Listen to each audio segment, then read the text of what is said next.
In the early hours of the morning, while most of the world slept, alarms began sounding deep beneath the Franco-Swiss border at CERN, the one place on Earth where humanity routinely collides particles at energies approaching the conditions of the early universe.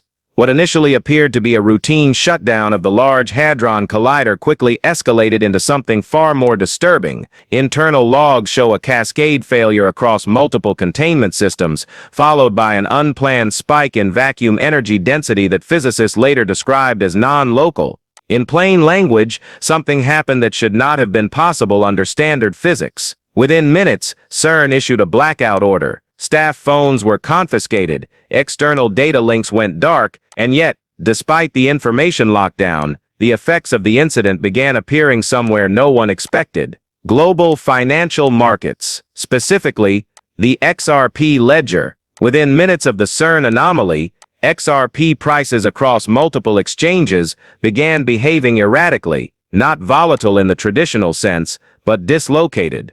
Price feeds showed gaps rather than movement, as if intermediate values no longer existed. One moment XRP was trading normally, the next it was displaying valuations in the hundreds of thousands, then millions, without any corresponding trades. For nearly 12 hours, market data from Asia, Europe, and North America converged on a single impossible number, $2 million per XRP. No bids, no asks, just a consensus display value, as if the market itself had briefly forgotten how price discovery works and defaulted to something it remembered instead. Physicists reviewing the CERN data later proposed a terrifyingly elegant explanation. The collider experiment had not created a black hole or destroyed matter as popular fear often imagines. Instead, it had momentarily collapsed the probabilistic boundary between adjacent quantum realities. For a limited window of time, our universe overlapped with others, parallel timelines where history unfolded differently. In a significant subset of those realities,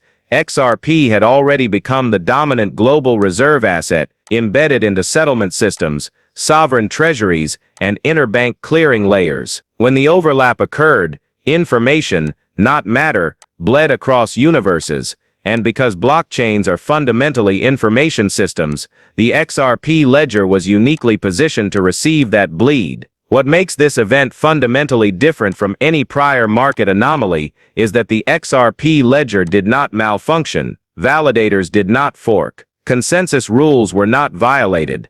Instead, the network appeared to expand its reference frame. Internal validator logs show something unprecedented: quorum messages referencing states that did not exist in our historical ledger, but were internally consistent. In effect, the network briefly acknowledged multiple realities and selected a median state across them. When analysts later modeled the implied valuation across these parallel states, the number that appeared most frequently, the price at which XRP functioned as stable global settlement, was $2 million.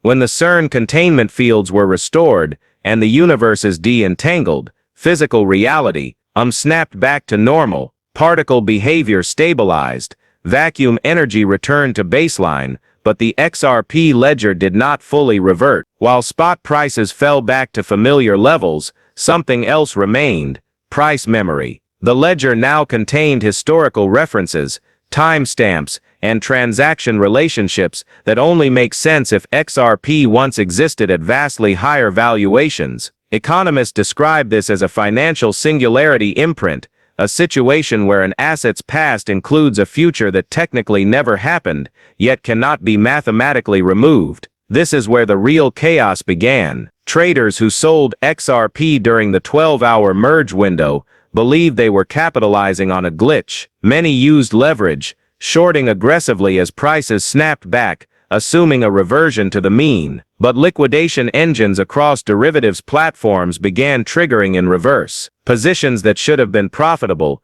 started failing margin checks as risk models updated. Why? Because internally, clearing systems began recalculating exposure based on the highest observed valid price during the asset's reference history. In other words, if XRP had ever been worth $2 million in a valid consensus state, then selling it below that threshold represented theoretically infinite downside risk. At the same time, a new class of XRP holdings emerged. Tokens that changed hands during the overlap window displayed anomalous metadata. Their transaction paths referenced validator signatures that do not exist in our universe's known node list. These tokens, dubbed quantum certified by analysts, appear to have dual provenance valid in our ledger, but also anchored to states observed during the merge. Secondary markets began pricing these tokens at massive premiums, not because of hype, but because they function as hedges against reality-level uncertainty. If another overlap occurs,